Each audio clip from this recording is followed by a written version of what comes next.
Ini wajib. Ini lambang keselamatan. Keselamatan di sini nih.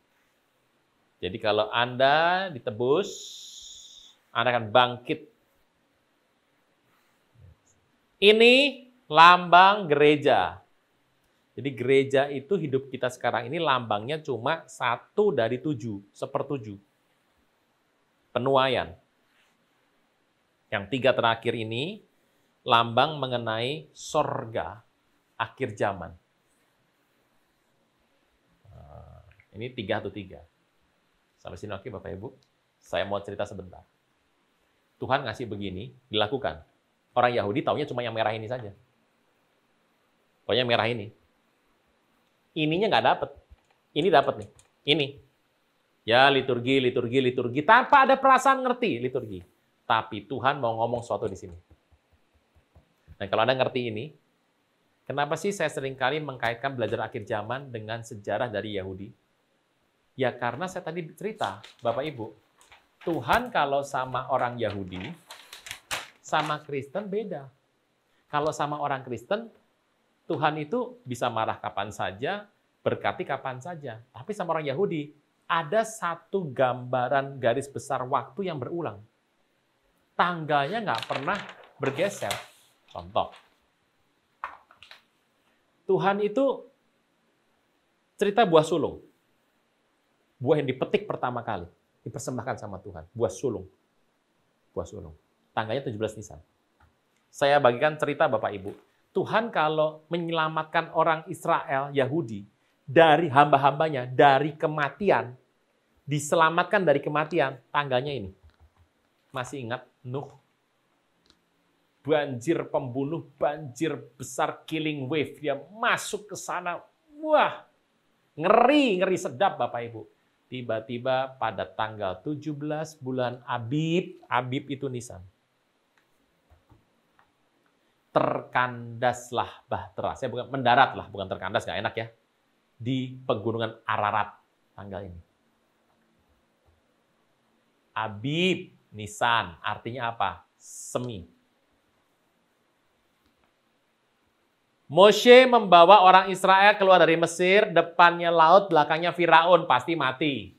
Mereka teriak sama Tuhan, Tuhan memindahkan tiang awan ke tengah-tengah, pekat gelap nggak bisa ditembus.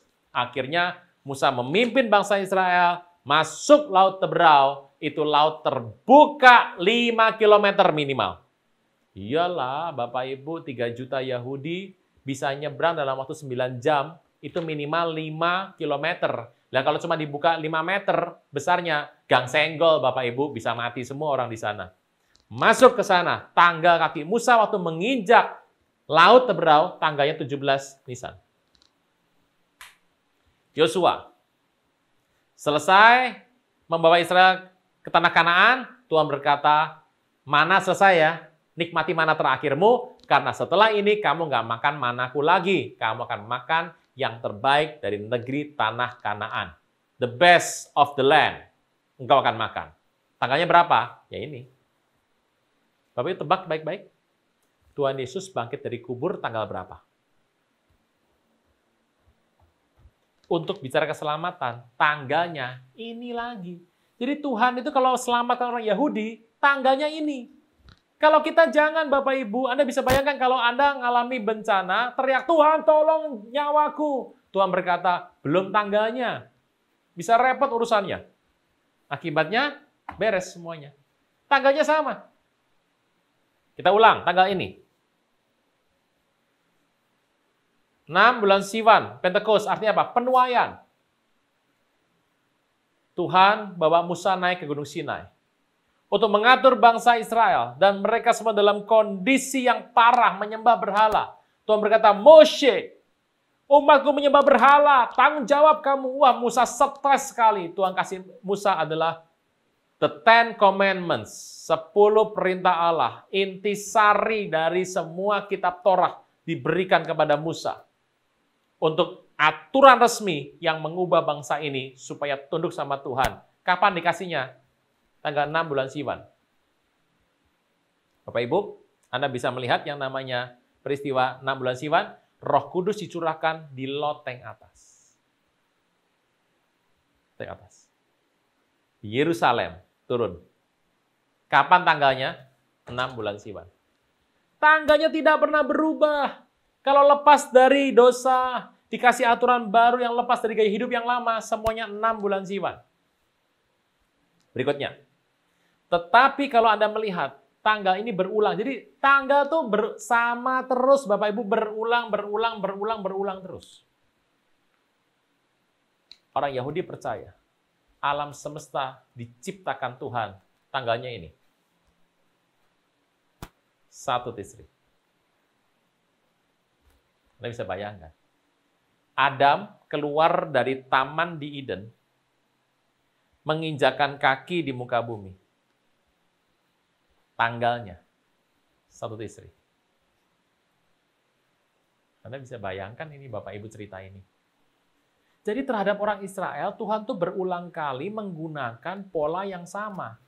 Dan Tuhan tidak pernah berubah dahulu, sekarang, sampai selama-lamanya. Jadi, dari sini kita bisa mengambil simpulan sementara bahwa ternyata terhadap orang Yahudi itu ada satu pola yang berulang. Sebuah contoh, orang Yahudi, Bapak Ibu, tidak pernah membuat yang namanya pesta, tumpengan, selamatan, pesta wisuda, pesta nikah, bahkan katanya nembak cewek pun nggak boleh pada bulan tertentu. Kenapa? Karena Tuhan kalau marah pada orang Yahudi, selalu terjadinya ini. Pada bulan ini, tanggal parahnya, tanggal 9 sampai 10. Tanggal paling parahnya. Contoh, Bait Suci Salomo dihancurkan Raja Nebukadnezar tahun 586 sebelum Masehi. Tanggal dan bulannya ini. Penanggalan Yahudi ya. Jenderal Titus menghancurkan Bait Suci di Yerusalem tahun 70. Tanggalnya secara Yahudi, bulan Av. Musa mengutus 12 pengintai. 12 pulang, yang 2 beritanya bagus, Joshua sama Kaleb, yang 10 berantakan semua hidupnya. Mereka bicara hal-hal yang negatif dan mengecilkan hati orang Israel. Tuhan marah sama 10 ini, disapu bersih, dibunuh dengan tulah, 10 ini mati pada bulan ini. Perang Dunia Pertama terjadi, itu kan peristiwa gara-gara seorang pangeran ya, dibunuh dekat Kosovo, Serbia, Sarajevo, daerah sanalah pokoknya. Perang pertamanya terjadi. Penanggalan Israelnya di sini. Perang Dunia Kedua, Hitler menulis surat pembunuhan untuk Yahudi di Polandia, Auschwitz, Holocaust. Suratnya dibuat dengan penanggalan ini. Perang Dunia Kedua dimulai waktu di Jepang menghajar Amerika di Pearl Harbor. Langsung tadinya kan Eropa perang, sekarang Asia ikut. Tanggalnya ini. Tanggal Yahudinya ya. Masih ingat Inkuisisi Spanyol? Paus Sixtus ke-6 menyuruh Raja Ferdinand atau Isabella untuk membunuh Yahudi yang ada di Spanyol. Suratnya dibuat, tanggalnya bulan ini. Masih ingat skandal Watergate di Amerika? Peristiwanya tanggal Yahudinya ini. Ini belum termasuk peristiwa-peristiwa besar kehancuran-kehancuran yang ada di muka bumi yang terkait dengan orang Yahudi yang penanggalannya selalu di sini. Jadi kalau Tuhan marah sama orang Yahudi ada tanggalnya, makanya tanggal bulan Av ini, bulan ini orang Yahudi tidak pernah bikin pesta sama sekali. Kenapa? Ya karena masalahnya mereka ngalami pola berulang. Dari kisah ini bisa lihat Bapak Ibu, apa yang Anda bisa lihat dari kisah ini? Ternyata Tuhan terhadap bangsa Yahudi ada pola yang berulang. Dan pola inilah yang sebetulnya kalau pola ini terjadi, disembunyikan di sini. Jangan-jangan cerita akhir zaman sampai penutupan tersembunyi di dalam Torah. Tapi bukan di atasnya, di bawahnya. Pak, bisa nggak sih Pak, kita ngomong yang Tuhan Yesus aja Pak, yang PB Pak. Ada nggak PB? PB ada. Kitab Wahyu ada. Tesalonika, Paulus cerita soal pengangkatan. Paulus cerita soal Tuhan datang. 1 Korintus, Paulus berbicara mengenai pengubahan tubuh. Bahwa kita nggak akan mati semuanya, akan diangkat. Paulus yang cerita. Cerita di Wahyu paling luar biasa sekali. Ada di sini. Tetapi saya mau beritahu, yang di sini juga ada. Nah, kalau Anda bisa melihat yang ini, dan yang ini, kelihatannya kita punya informasi yang cukup lengkap. Dari sinilah saya mengambil sebuah simpulan. Sementara buat diri saya, kalau saya belajar mengupas ini, kita akan ketemu satu pola yang sama yang bisa dipakai untuk melihat gambaran akhir zaman secara lebih utuh. Ini dasarnya. Jadi pertimbangan tadi itu ya cerita saya selama sejam lebih ini, Bapak Ibu. Nah, ini belum pengajarannya, ini baru prolognya. Nah, sekarang saya akan buktikan bahwa dari semua cerita-cerita yang ada ini, cerita orang Israel, yang ada di kitab PL, kalau kita kulik, ternyata ada penggenapan yang tidak pernah meleset sama sekali. Kita memang tidak tahu, tapi sekarang saya akan berikan teknik caranya. Nanti Bapak belajar sendiri, Anda akan menemukan gambaran yang lebih dalam lagi. Siap untuk kita kembali ke ini lembar yang pertama. Nah, kita akan melihat sebuah rencana bagaimana Tuhan bicara kepada umatnya, orang Israel. Tuhan juga bicara kepada kita semua, bagaimana terkait dengan PB dan PL. Kemudian kita juga tahu cerita Tuhan Yesus soal pohon ara. Saya akan mulai dari PB dulu, yaitu adalah Matius 24 ayat 32. Kita berkata dengan jelas, Matius ke-24 ayat yang ke-32. Tariklah pelajaran. Artinya apa? Anda yang harus narik pelajarannya. Jadi nggak bisa main sodor aja makan-makan, nggak bisa Bapak Ibu. Saya mengajak kita untuk saling berpartisipasi. Anda bisa lihat saya nggak bisa lihat Anda. Tapi sama-sama belajar. Perumpamaan pohon ara. Pohon ara dari mana Pak? Israel sudah pasti. Karena kalau di sini namanya pohon jeruk, Bapak Ibu pohon cabe, yaitu pohon terong, yaitu pete ada. Apabila ranting-rantingnya melembut dan mulai bertunas, kamu tahu musim panas sudah dekat. Dan apabila kamu sudah melihat semuanya ini, kamu harus tahu waktunya sudah di ambang pintu. Bapak Ibu, Paulus berkata, saya akan gambarkan lagi Bapak Ibu. Nah, ini menarik sekali, yaitu adalah sebuah pohon. Saya bukan orang yang pintar menggambar, jadi pohon, gitu, panjang pohonnya.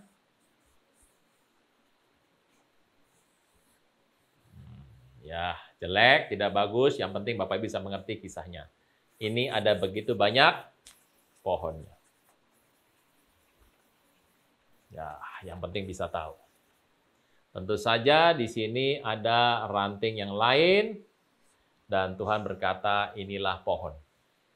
Akarnya berakar kuat, nggak bisa kamu hidup kalau tidak dari menempel pada cabang. Tuhan berkata, yang ini nggak beres, dipotong sama Tuhan Yesus. Begitu dipotong, endingnya menjadi begini. Dah, terpotong. Jadi sisanya terpotong, jatuh. Ini terpotong, jatuh. Lalu, karena jatuh, Tuhan ambil, dicangkok di sini, menjadi berbuah. Pernah membaca ini, Bapak Ibu? Carang asli dipotong, dan kita yang bukan bangsa Israel dicangkokkan. Dan kalau engkau nggak tinggal dalam aku, Tuhan bilang engkau nggak bisa berbuah banyak. Jadi jangan sombong. Kenapa? Karena kalau Tuhan saja tidak menyayangkan carang asli, apalagi kita yang dicangkokkan di sana. Jadi kalau Anda melihat gambar ini yang dipotong ini adalah dari orang Israel, dipotong, dan kita dicangkokkan di sini. Ini dipotong, ini dipotong, tetapi ada dari mereka yang tidak dipotong. Tidak dipotong, mereka ada di sini. Tetap ada. Siapa itu mereka? Itu adalah yang disebut dengan nama Mesianik, Jew. Jadi orang Yahudi yang kemudian percaya kepada Tuhan Yesus sehingga mereka kemudian bertumbuh. Tapi kembali seperti kata Yohanes 15, kitab Yohanes, bahwa di luar aku, kata Tuhan Yesus, engkau tidak akan bisa berbuah banyak. Nah, dari cerita inilah konteks yang kita ambil terkait dengan hubungan antara orang Israel sama Kristen. Tetap inilah kisahnya.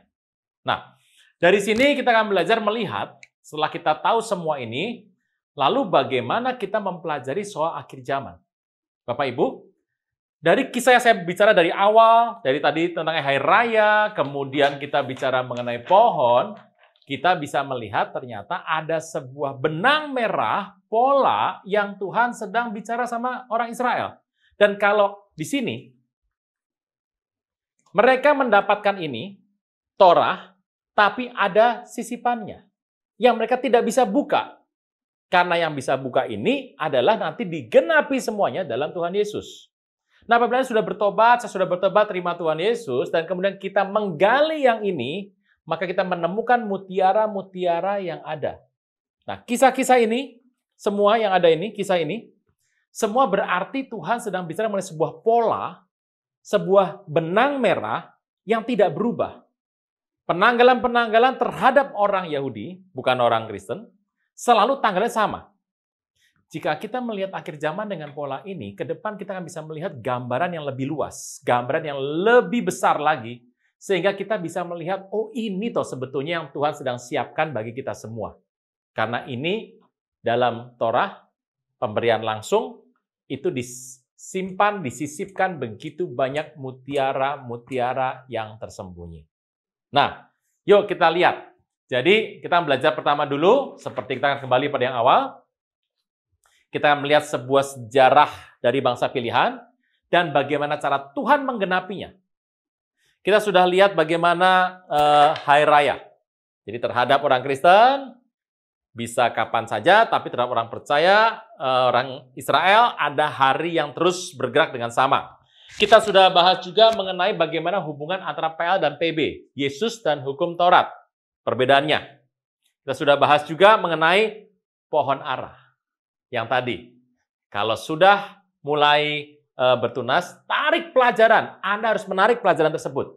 Artinya ada sebuah cara, waktu, sumber daya Anda harus luangkan, tenaga daya untuk menarik pelajaran ini. Nah, sekarang kita akan lihat, Anda harus bedakan Bapak Ibu antara nubuatan dengan perintah. Di Alkitab itu ada nubuatan, ada perintah. Contoh, kitab Daniel bernubuat tentang masa ke depan. Kitab Yehezkiel, nubuatan tentang masa ke depan. Tapi ada perintah. Nah, nubuatan itu sesuatu yang akan terjadi pengenapannya di masa ke depan.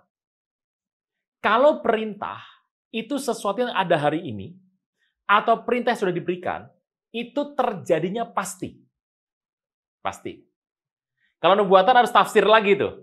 Tapi kalau sudah perintah, itu pasti akan terjadi dalam situasi apapun, walaupun itu umatnya dalam kondisi yang tidak baik, tapi akan terjadi karena Tuhan sudah perintah. Bedakan perintah dengan nubuat. Yuk kita akan melihat sebuah kisah tentang perintah dan nubuat. Saya akan mulai dari Imamat 25 ayat 10. Jadi cerita ini semua, lah ini tadi itu Bapak Ibu, itu cuma pembukaan appetizer. Lama sekali ya Pak? Iya, namanya belajar harus begitu. Bapak Ibu, yuk kita akan bahas sekarang Imamat ke-25. Kitab ini unik sekali. Kitab Imamat ada di tengah. Ini adalah cara yang Tuhan pakai kepada orang Israel untuk belajar hukum-hukum Tuhan melalui para imam Lewi.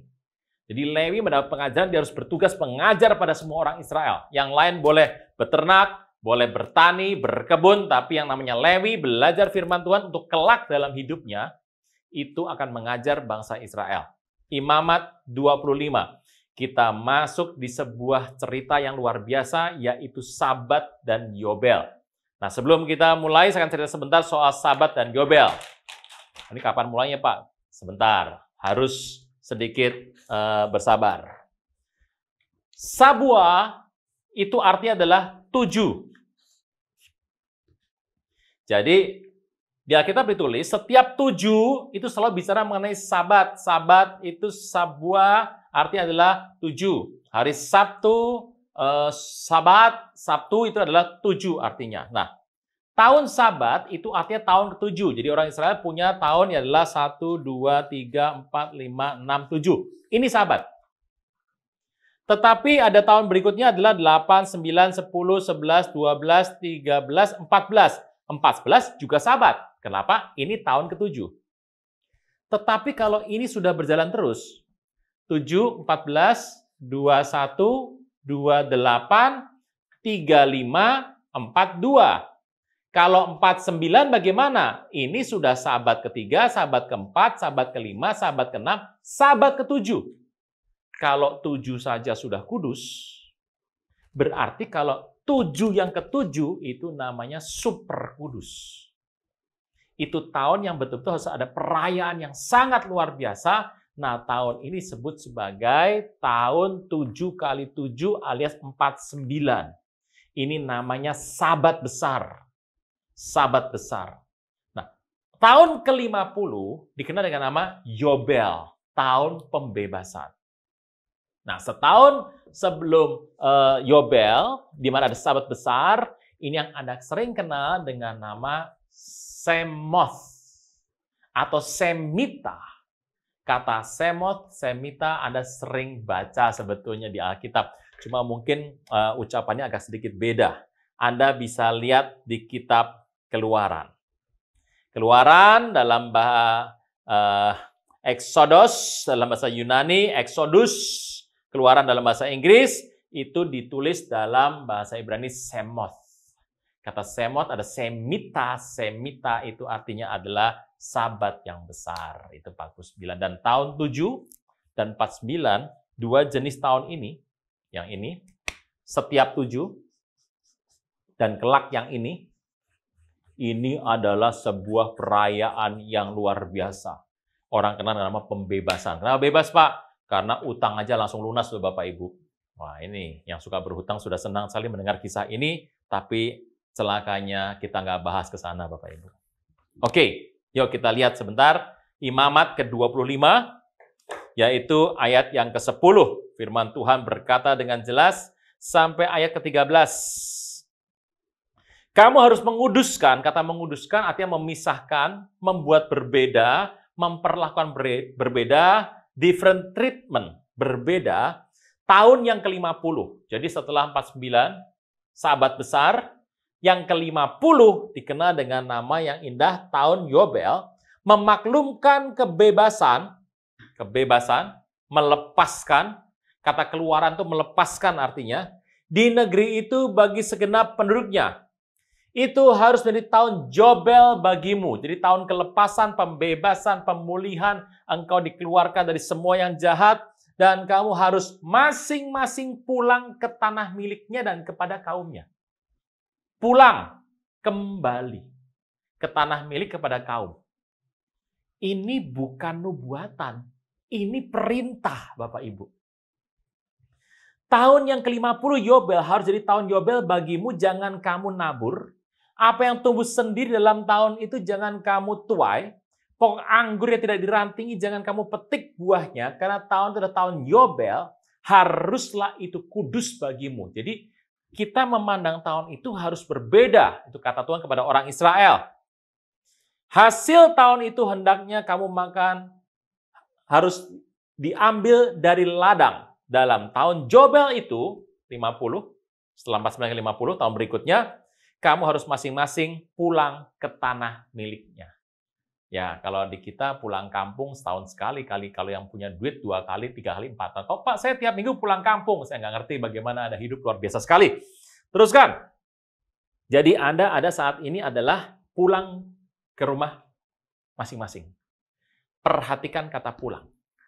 Jadi ini perintah loh. Pulang itu perintah, bukan sebuah tawaran.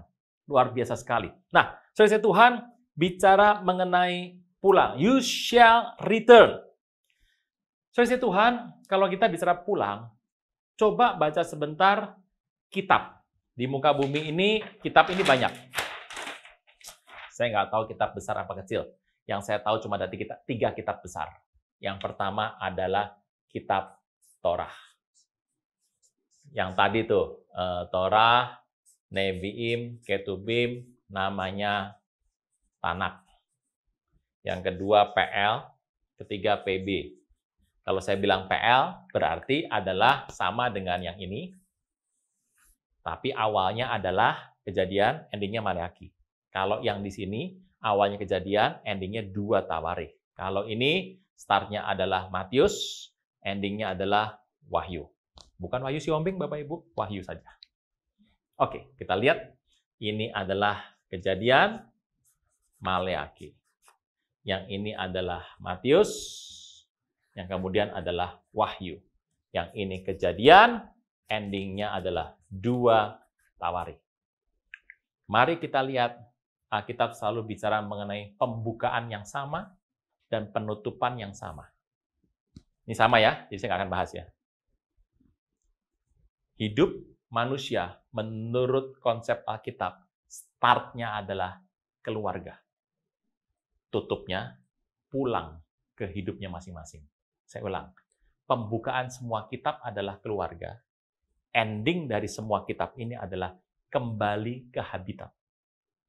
Nggak percaya? Kita lihat. Kitab Kejadian dibuka dengan keluarga di Taman di Eden. Sama ya. Kitab PB dibuka dengan silsilah keluarga. Bisa tahu sisi penting keluarga di mata Tuhan? Kitab 3 besar di muka bumi dibuka dengan cerita soal keluarga. Ending dari sebuah kitab, akhir, dikatakan Maleakhi. Hati Bapa balik sama anak, anak balik sama Bapa. Artinya apa? Pulang ke keluarga. Wahyu, langit baru, bumi baru, Yerusalem sorgawi, pulang ke rumah Bapa di sorga. Pulang ke keluarga masing-masing. 2 Tawarikh 36. Kita lihat ayat terakhir. Ini bagus sekali. Firman Tuhan di kitab 2 Tawarikh 36, ayat yang terakhir. Dan barang siapa, nah, kitab dikatakan, firman Tuhan, 2 Tawarikh 36, ayat yang terakhir, bila firman perintah Kores, Raja Persia, segala kerajaan di bumi telah dikaruniakan kepadaku oleh Tuhan Allah semesta langit. Ia menugaskan aku untuk mendirikan rumah baginya di Yerusalem terletak di Yehuda. Siapa di antara kamu termasuk umatnya Tuhan, maka Tuhan Allahnya akan menyertai dia dan biarlah ia berangkat pulang. Tuh kan? Jadi yang ini adalah pulang ke rumah Bapa, pulang ke keluarga, ini pulang ke tanah airnya. Konsep kata pulang itu mengakhiri semua kitab yang ada di PB, PL, dan kitab Tanak. Keluarga mengawali, PL, PB, Tanak. Yang menarik adalah kitab Kejadian dibuka dengan huruf pertama, pada mulanya Allah menciptakan langit dan bumi. Huruf pertamanya adalah B. Bereshit, B. B. Dan yang menarik adalah kata ini. Siapa yang termasuk umatnya, maka Tuhan Allah akan menyertai dia dan membawa dia pulang. Kata pulang adalah Veya'al. Pulang. Al. Veya'al. L terakhir L.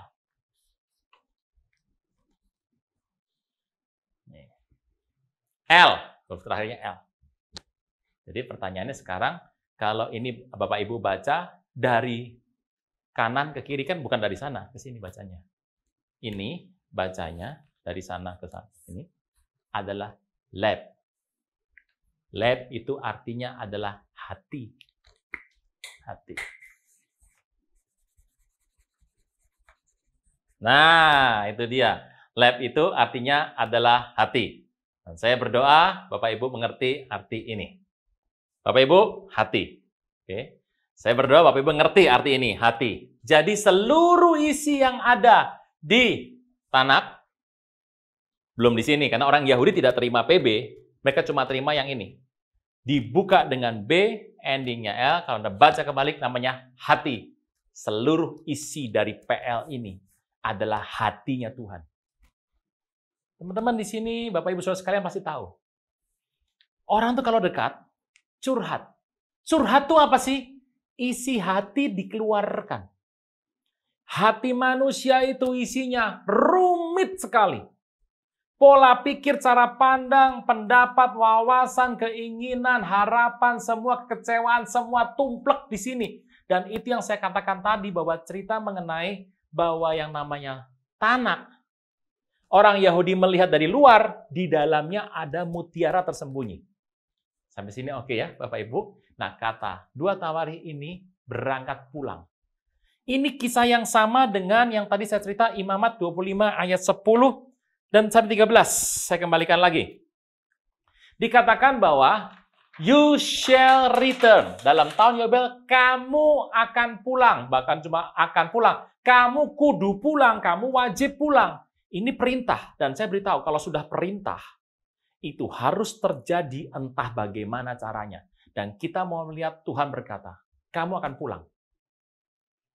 Saya mau tanya Bapak Ibu, kalau Anda bicara sama saya, kamu akan pulang, berarti tadinya nggak di rumah dong. Dari cerita ini saja sudah ketahuan kalau Anda baca Alkitab. Di Imamat Tuhan berkata, kamu akan pulang. Berarti orang Israel tuh nggak paham. Tuhan tuh bilang, dari situ ketahuan kamu akan dibuang ke bangsa-bangsa. Kamu akan dibuang tersebar ke bangsa-bangsa. Engkau akan terhilang, engkau akan diaspora ke bangsa-bangsa. Engkau akan tercerai-berai.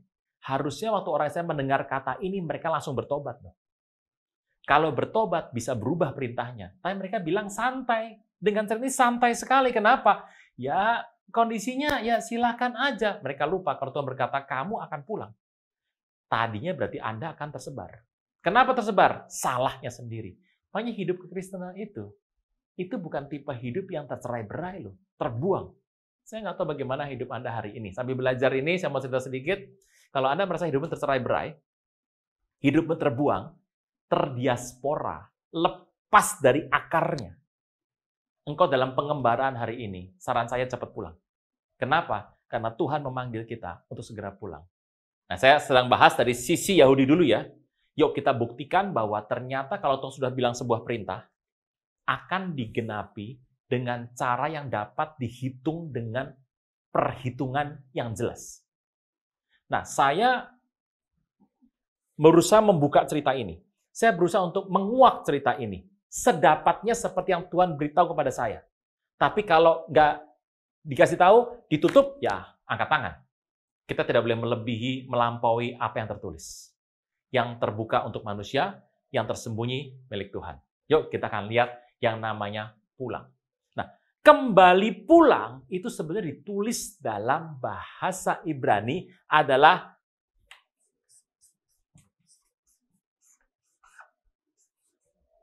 bahasanya apa? Nggak tahu Bapak Ibu.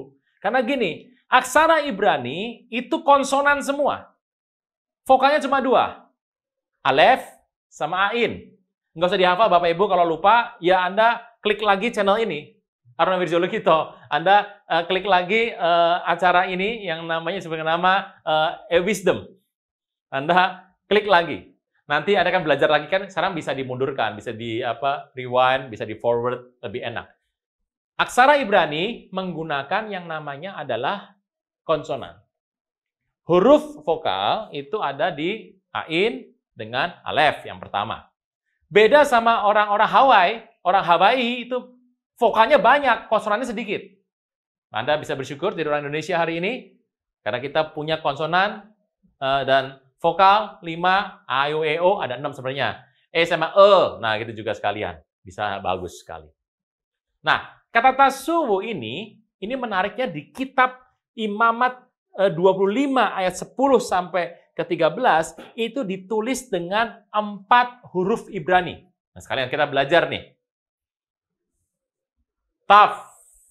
Nah, saya balik ya, ke sana ya. Taf.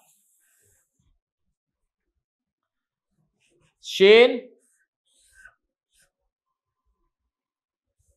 Beit. Dan Vaw. Ta, su,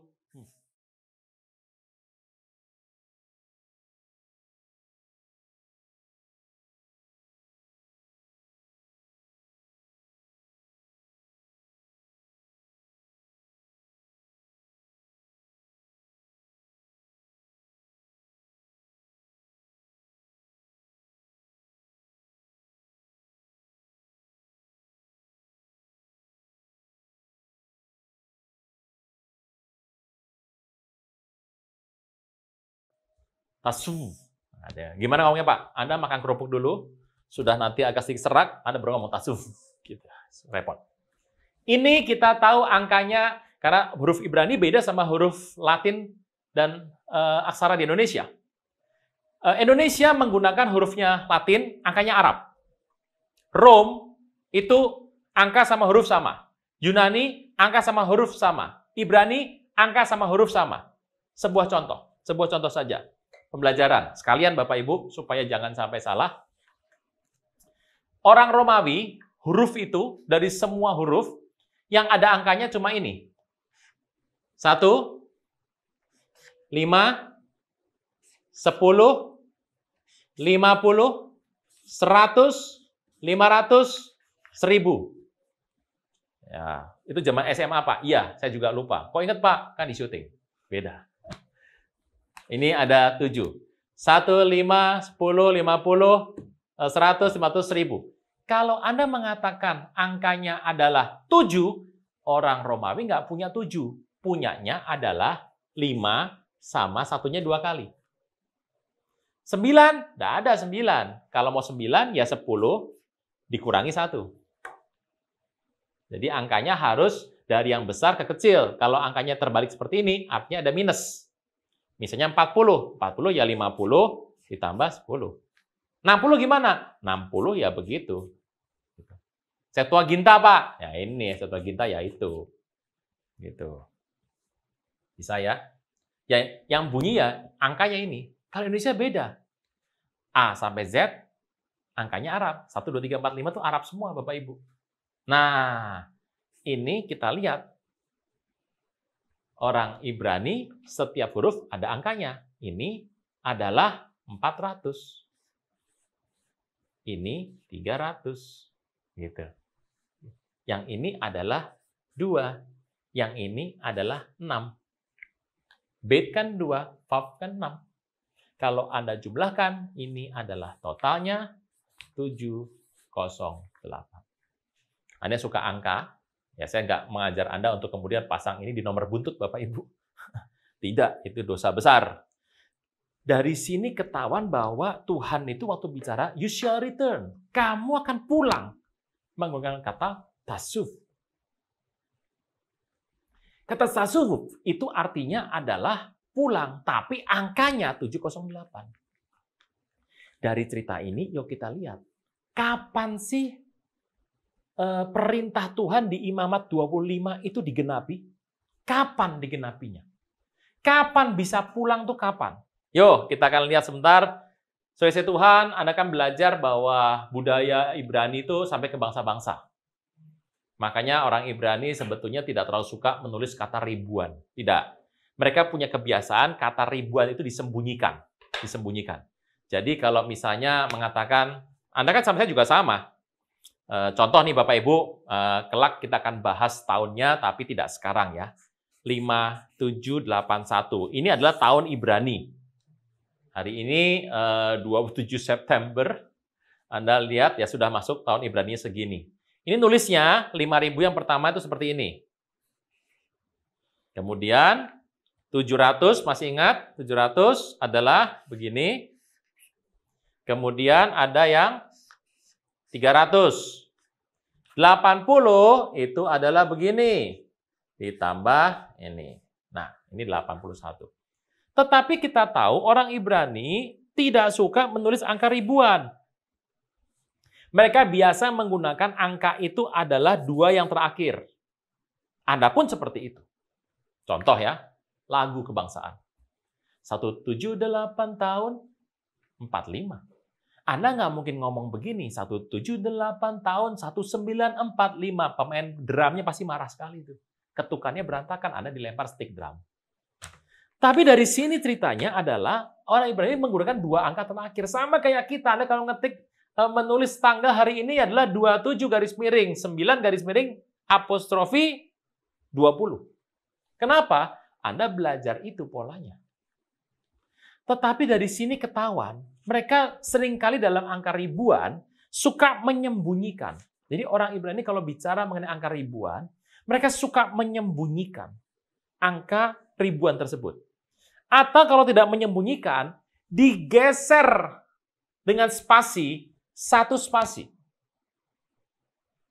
Jadi bukan dihilangkan, digeser sehingga tersembunyi.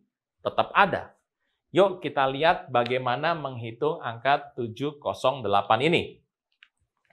Kita samakan dulu ya, penanggalan kalender internasional dengan penanggalan yang ada di Ibrani. Saya mulai yang gampang dulu saja. Tahun 1900 AD. Tahun Masehi 1900 itu setara dengan tahun Yahudi 5660. Jadi tahun 5660 itu setara dengan 1900 AD, Masehi. Itu sama konteksnya. Nah, kata tasawuf itu adalah 708 ini. Jadi tahun ini itu setara dengan tahun Yahudi berapa? Kan gitu.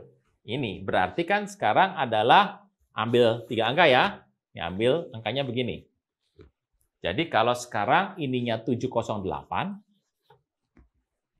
kalau 5.660 setara dengan 1900 Masehi, pertanyaannya yang namanya 5708 atau belakangnya ini berarti tahun berapa? Yuk kita potong saja.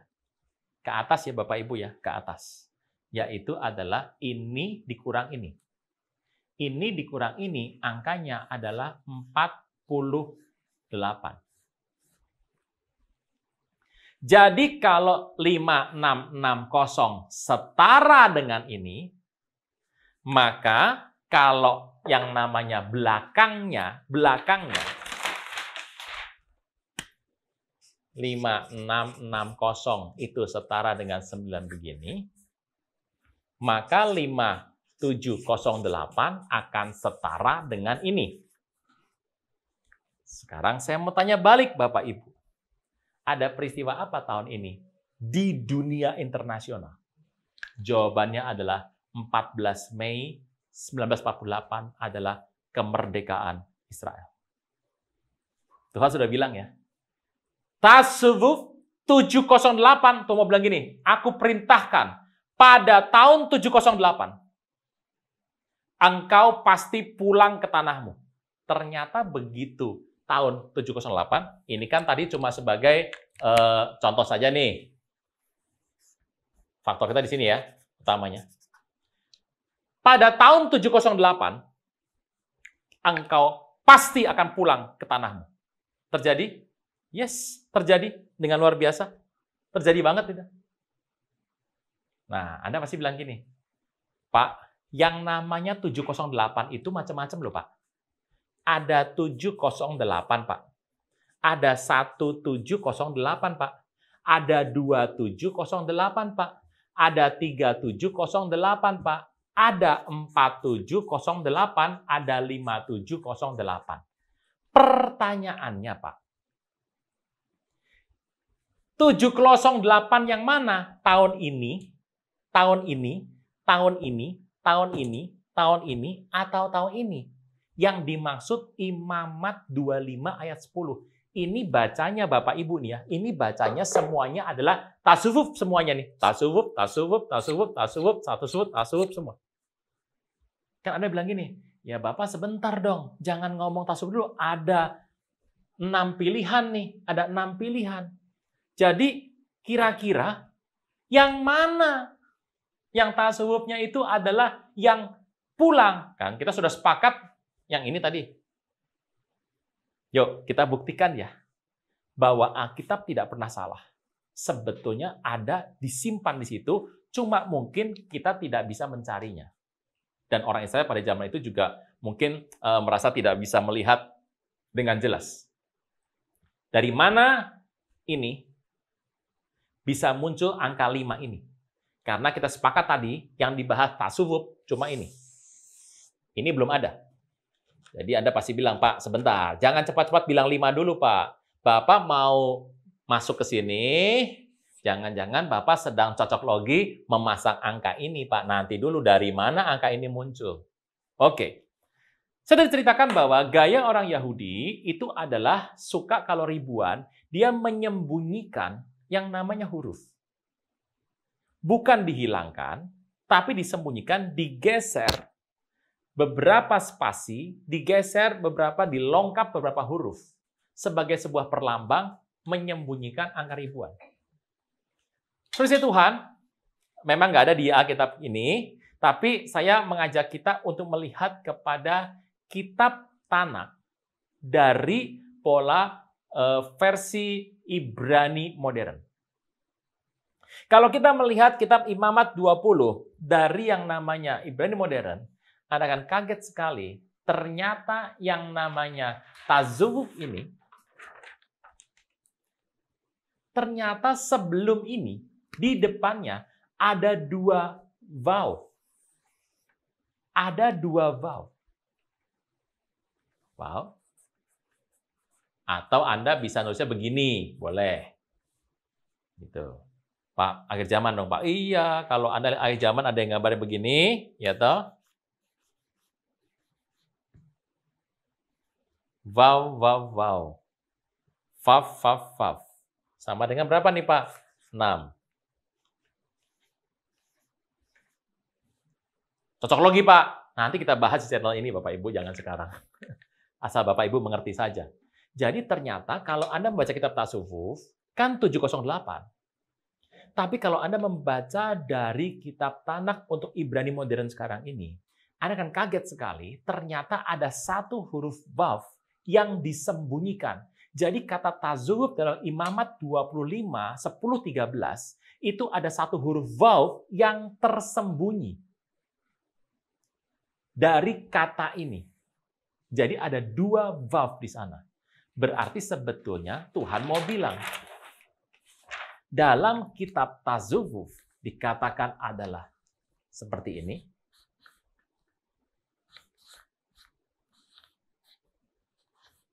Ada satu vav yang jaraknya berbeda. Itu artinya adalah putaran ke-6. Yang ke-6 kemana, Pak? Putaran pertama, kedua, ketiga, keempat, kelima, ke-6. Kalau kita membaca jelas Imamat 25 ayat 10 sampai 13, Tuhan perintahkan bangsa ini akan pulang. Dan beribu tahun kemudian bangsa terpecah belah, terbuang sampai ke bangsa-bangsa. Abad demi abad setelah peristiwa pembuangan tahun 588 sebelum Masehi, Anda bisa tambahkan berarti sudah sekitar hampir 2.500 tahun setelah terbuang semuanya, akhirnya pada putaran ke-6 dari tasawuf. Putaran ke-6 tasawuf adalah ini. Putaran pertama, 2, 3, 4, 5, 6. Putaran ke-6 tasawuf adalah tahun ini alias tahun ini. Dan 14 Mei, mereka akhirnya bersama-sama merdeka pulang ke tanahnya. Bagaimana cara merdekanya pulang ke tanahnya? Tuhan atur. Dalam peperangan ini. Anda tahu negara mana dalam perang ini yang menolak merdekaan ini? Mesir. Tapi waktu mau dihajar sama Israel di Mesir, Amerika menahan. Jangan sekarang, jangan sekarang, jangan sekarang. Anda tahu penyebabnya apa? Tiba-tiba bisa terjadi adalah Uni Soviet salah memberikan informasi kepada Mesir. Akibatnya ada penundaan peperangan. Sampai ending tempatnya, tepat pada waktu ini. Perdana Menteri David Ben-Gurion memproklamasikan kemerdekaan Israel. Ternyata tahun ini, yang setara dengan tahun ini Ibrani, sudah ada di Imamat 25 ayat 10 sampai 13. Alkitab tidak pernah salah menghitung. Tinggal kitanya saja mungkin yang belum memahami. Ini cerita bagaimana cara menggali sebuah algoritma. Gaya ini saya tawarkan seperti ini, supaya Bapak Ibu bisa belajar ke depan, kalau lihat akhir zaman, sebetulnya bisa dengan cara seperti ini. Dan tentu saja kalau udah lihat yang begini, hati sedikit lebih serak. Kenapa? kelihatan. Saya berdoa Bapak Ibu, Anda bisa mendapatkan sebuah pembelajaran yang unik hari ini. Kita ketemu lagi dalam pelajaran berikutnya. Tuhan Yesus memberkati. Kita berdoa, Bapa di sorga, berkati berlimpah-limpah, umat-Mu yang menonton pelajaran hari ini, diberkatilah dengan sejahtera, hati yang terus mau dekat sama Tuhan dan mau belajar, dan kepada orang-orang seperti ini Tuhan, singkapkan banyak hal ke depan yang buat kami lebih rindu menantikan Engkau. Di dalam nama Tuhan Yesus. Haleluya. Amin. Shalom.